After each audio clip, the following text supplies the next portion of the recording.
कर रहा हूँ। अब क्या है body temperature? What is body temperature?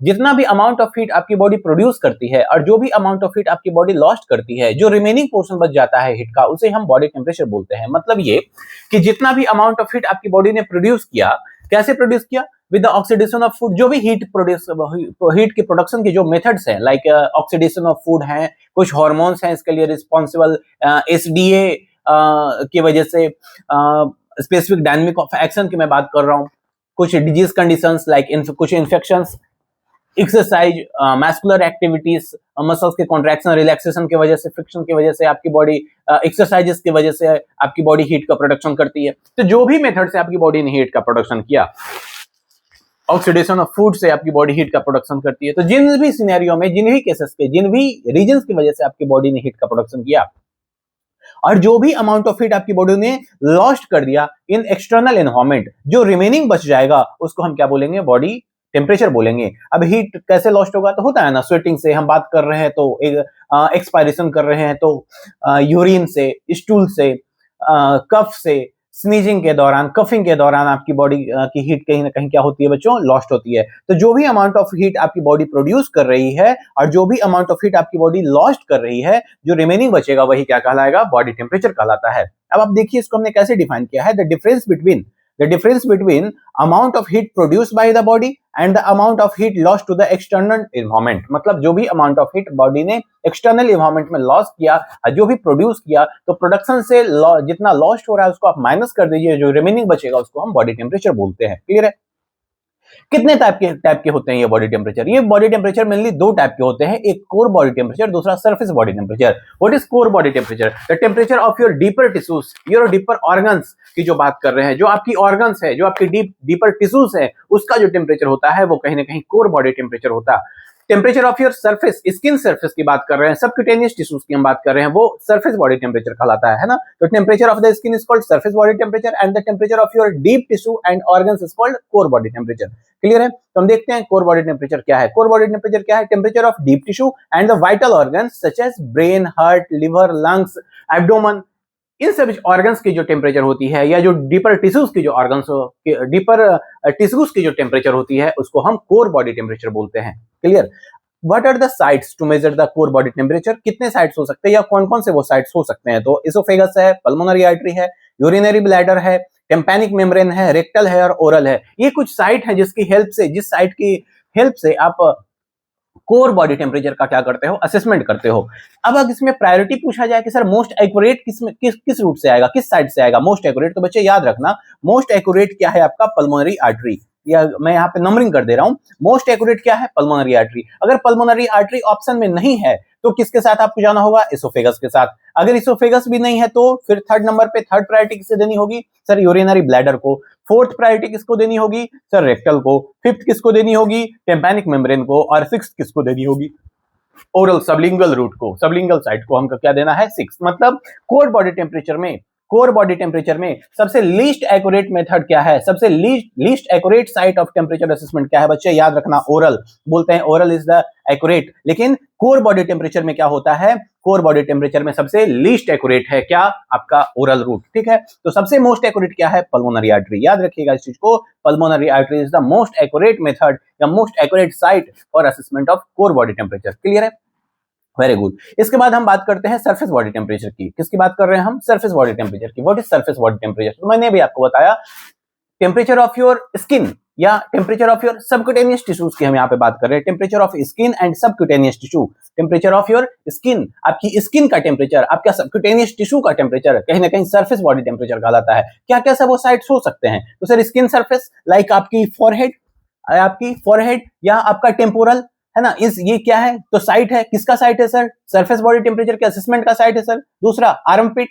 तीसरा extremities like your hand, feet, है ना, हाथ पकड़ के आप टेम्परेचर लेने की कोशिश करते हो, हैंड, फीट, ये सभी क्या है? इन सब रूट से, इस सब साइट से जो हम टेम्परेचर लेते हैं वो सरफेस बॉडी टेम्परेचर कहलाता है। और ये जो साइट्स हैं ये सभी किसके साइट हैं? ये सभी सरफेस बॉडी टेम्परेचर के साइट हैं। क्लियर है? अगर मैं ओवरऑल की बात करूं, ओवरऑल मतलब जो मोस्ट कॉमन साइट्स हैं, जैसे कुछ कॉमन साइट्स जो रेगुलरली हम यूज करते हैं, एक और चीज समझिएगा, जो मैं इसकी बात जो कर रहा था, जो site of core body temperature की बात कर रहा था, इसमें याद रखिएगा ऊपर का जो 3 है ये इन्वेसिव प्रोसीजर है। ये कैसा है? इन्वेसिव, मतलब जब पेशेंट को हॉस्पिटल में एडमिट होना जरूरी है, पेशेंट अगर हॉस्पिटल में होगा, लाइक इमरजेंसी वार्ड में है पेशेंट, आईसीयू में है, सीसीयू में है, तब आप इस रूट का यूज कर सकते हैं। ये नीचे का जो 3 है वो सेमी इन्वेसिव है। क्या है? Semi invasive. नीचे का जो 3 है वो सेमी इन्वेसिव है। ऊपर का जो oesophagus, pulmonary artery and urinary bladder जो था, ये क्या था बच्चे? ये कहीं ना कहीं इन्वेसिव प्रोसीजर था। क्लियर है? तो अब हम जो मोस्ट कॉमन साइट जो हम यूज करते हैं to assess the body temperature, कौन कौन से है वो साइट देखिएगा।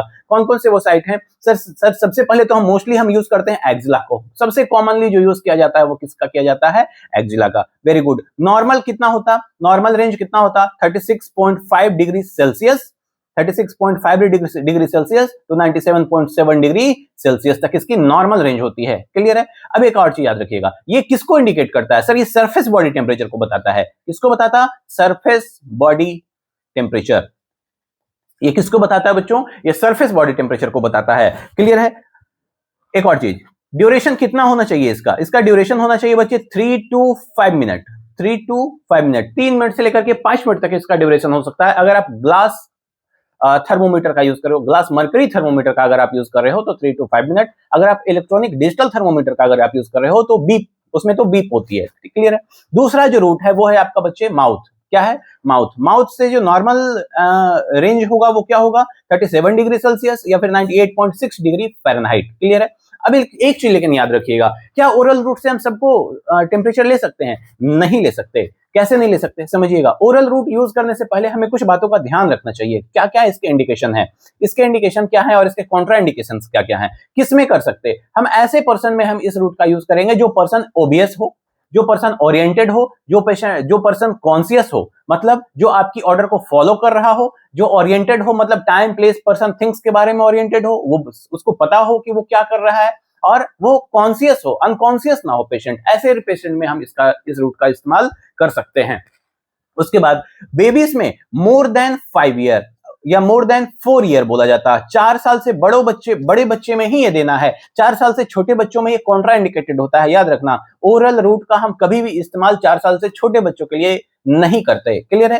ठीक है। या दूसरा कैसा होना चाहिए? पेशेंट ऑब्वियस होना चाहिए, जो आपकी कमांड को फॉलो करे। आप जो बोल रहे हो उसके आपके कमांड को क्या करे? वो फॉलो करे। ओरिएंटेड हो टाइम प्लेस पर्सन थिंग्स के लिए, वरना उसको पता ही नहीं है कि आपने उसके माउथ में कुछ ग्लास थर्मोमीटर डाला है, मरकरी थर्मोमीटर डाला है, और अगर उसको डिसओरिएंटेड है पर्सन तो वो कुछ और समझ के, और वो अगर उसको दबा दे या उसको तोड़ दे थर्मोमीटर को, तो पेशेंट के लिए भी पेशेंट को काफी इससे हार्म हो सकती है, इंजरी हो सकती है पेशेंट को। मरकरी कहीं ना कहीं वो सॉल्व कर सकता है। और क्या होना चाहिए? एक और चीज देखने को मिलती है कि इस कंडीशन में कि जो पर्सन को लिप सर्जरी, ओरल सर्जरी हुई है, लिप सर्जरी या ओरल सर्जरी की मैं बात कर रहा हूं, ओरल सर्जरी हो, ओरल इन्फेक्शन हो, ऐसे पर्सन में भी हम इस रूट को क्या करते हैं? अवॉइड करते हैं। तो सर देना किसको है? देना ऐसे लोगों को है जो 4 साल से बड़ा हो, जो ऑब्वियस हो, जो कमांड फॉलो करता हो, जो ओरिएंटेड हो, जो कॉन्शियस हो। अनकॉन्शियस को नहीं देना है, जिसको ओरल सर्जरी हुई है नहीं देना है, उसमें हम ये रूट का यूज नहीं कर सकते। जो लिप से थर्मोमीटर को होल्ड करने में सक्षम नहीं हो, ऐसे लोगों को हम इस रूट को क्या करते हैं? अवॉइड करते हैं। क्लियर है? तो ये कुछ बातें हैं जो आपको याद रखनी चाहिए। और कब नहीं दे सकते? रेगुलर कफिंग हो रही है, रेगुलर स्नीजिंग हो रही है पेशेंट को, तो इस रूट का अवॉइड करना है। एक और चीज, जब भी आप कोई हॉट या कोई कोल्ड सब्सटेंस अगर पेशेंट ले रहा है तो 15 से 30 मिनट तक फिर आपको वेट करना है। अगर पेशेंट ने अभी अभी गर्म पानी पिया है, कोल्ड ड्रिंक्स पिया है, ठंडा पानी पिया है, गर्म चाय दी है आपने उसको, तो कुछ हॉट या कुछ कोल्ड अगर आपने उसको दिया है तो उसके बाद कितने देर तक वेट करना है आपको? 15 से 30 मिनट तक। क्यों? क्योंकि इन बिटवीन अगर आपने लिया, उससे पहले अगर आपने लिया, तो हो सकता है कि उसकी जो टेम्परेचर वो नॉर्मल नहीं आएगी, वो कहीं ना कहीं इंटरप्ट हो जाएगी, कहीं ना कहीं उस पर जो हॉट एंड कोल्ड का कहीं ना कहीं उस पर असर होगा, टेम्परेचर बढ़ सकता है या कम हो सकता है। क्लियर है? तो ये चीजें आपको याद रखनी चाहिए। इन सब चीजों को आप नोट्स में लिख लीजिएगा। तो जो भी बातें यहाँ पे आपको स्लाइड में ना मिले, वो वर्बली मिल रहा है, तो आप वर्बली उसको सुनिए और उसको लिखने की कोशिश कीजिए। कहाँ पे? अपने नोटबुक में। ठीक है। थर्ड नंबर में जो आती है बात, वो आती है आपकी रेक्टल की या वजाइनल रूट की। किसकी? रेक्टल और वजाइनल रूट की। कितना हो सकता है नॉर्मल रेंज? 37.5 डिग्री सेल्सियस या फिर 99.5 डिग्री फ़ारेनहाइट। पेशेंट को कौन से पोजीशन में हम लिटाते हैं? तो सिम्स लेटरल पोजीशन में पेशेंट को लिटाते हैं। समझिएगा मेरी बात। अब इसमें सबसे जो इंपॉर्टेंट बात आती है वो आती है इंसर्शन। किसकी? इंसर्शन। इंसर्शन कितना इंसर्ट करना है? तो अगर एडल्ट है तो कितना करना है? 1.5 इंच, 1.5 इंच। अगर चाइल्ड है, 1 इंच, और अगर न्यू बॉर्न है हाफ इंच, 0.5 इंच, मतलब हाफ इंच की बात हो रही है। यहाँ पे किसकी बात हो रही है बच्चे? हाफ इंच की। अडल्ट है तो 1.5 इंच, चाइल्ड है तो 1 इंच, और अगर बेबी है, न्यू बॉर्न है, न्यूनेट है, इन्फेंट है, तो उसमें हाफ इंच। कितना? आधा इंच ही आपको क्या करना है? इंसर्ट करना है। रेक्टल रूट का एक ये कॉन्ट्राइंडिकेशन होता है, या एक कॉम्प्लिकेशंस के रूप में आप इसको देख सकते हो कि रेक्टल रूट का अगर हम यूज करते हैं तो उससे वेगस नर्व स्टिमुलेट होने का खतरा होता है, चांसेस होते हैं, जो आपकी ब्रेडिकार्डिया करवा सकता है पेशेंट को। क्लियर है? तो कहीं ना कहीं इस रूट से हम थोड़ी सावधानी बरतने की जरूरत होती है। और कब नहीं कर सकते रेक्टल रूट का यूज? अगर पेशेंट को डायरिया है तो नहीं करेंगे, अगर पाइल्स है तो नहीं करेंगे, इस रूट का यूज नहीं करेंगे। कब दे सकते हैं सर? ऐसे बच्चों में, ऐसे लोगों को हम इस रूट का इस्तेमाल कर सकते हैं, लाइक 4 ईयर से कम, या ऐसे सिचुएशन में हम इस रूट का यूज करते हैं जब ओरल रूट कॉन्ट्राइंडिकेटेड हो। मतलब जो यहाँ पे जिस भी पेशेंट में ओरल रूट कॉन्ट्राइंडिकेटेड था, मतलब अनकॉन्शियस पेशेंट में हम ओरल रूट का इस्तेमाल नहीं कर रहे थे, जो पेशेंट हमारा कमांड फॉलो नहीं कर रहा है वैसे पेशेंट में हम नहीं दे रहे थे, जो पेशेंट डिसओरिएंटेड था वैसे पेशेंट से हम ओरल रूट से टेम्परेचर नहीं ले रहे थे। तो उन लोगों को क्या करना है? उन लोगों में ऐसे कोई भी केसेस जिसमें ओरल रूट कॉन्ट्राइंडिकेटेड हो, ओरल रूट कॉन्ट्राइंडिकेटेड हो, कॉन्ट्रा इंडिकेटेड, अगर ओरल रूट कॉन्ट्राइंडिकेटेड है, वैसे लोगों में हम रेक्टल रूट का यूज करेंगे, जिसमें ओरल रूट से हम नहीं ले सकते। एक और चीज इसमें आ गई कि ओरल रूट में हम कब कर रहे थे? जब बेबी 4 साल से ज्यादा हो या 5 साल से बड़ा था, उसमें हम ले रहे थे। वैसे बच्चों में हम इस रूट का इस्तेमाल कर रहे थे ओरल, मतलब 4 साल से जो कम है, लेस देन 4 ईयर का जो बच्चा है, जो 4 ईयर से कम का है, उसमें हम इस रूट का इस्तेमाल कर सकते हैं। Less than 4 year, less than 4 years, उसमें हम इसका इस्तेमाल कर सकते हैं। क्लियर है? तो ये कुछ रूट्स हैं, मोस्ट कॉमन साइट है, मोस्ट कॉमन रूट है फॉर टेम्परेचर असेसमेंट। तो आप इस चीज को ध्यान में रखिएगा, क्या है मोस्ट कॉमन रूट और क्या मोस्ट कॉमन साइट्स हो सकते हैं फॉर टेम्परेचर असेसमेंट। एक और चीज आती है, 4th नंबर का भी एक आता है। देखो एक क्या है, अभी कोविड के टाइम पे तो इससे के बाद से ये कुछ ज्यादा ही पॉपुलर हो गया है, टेम्पोरल।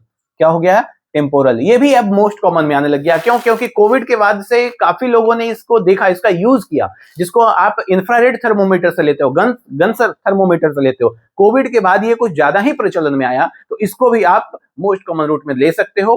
कितना हो सकता है इसका ड्यूरेशन? 2 सेकंड में ये देता है रीडिंग। कितने सेकंड में? 2 सेकंड में। एक और चीज, रेक्टल रूट में कितने देर तक प्लेस करना हो? 2 मिनट तक प्लेस करना होता है। कितने देर तक बच्चे? 2 मिनट तक। ओरल रूट में कितना ड्यूरेशन हो सकता है? 3 मिनट।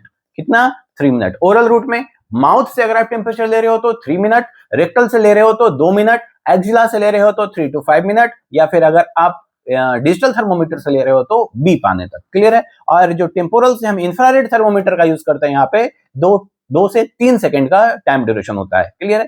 तो उम्मीद है आपको ये कुछ कॉमन साइट्स हैं जिसके बारे में आपको पता चला होगा, आपने इसको देखा होगा।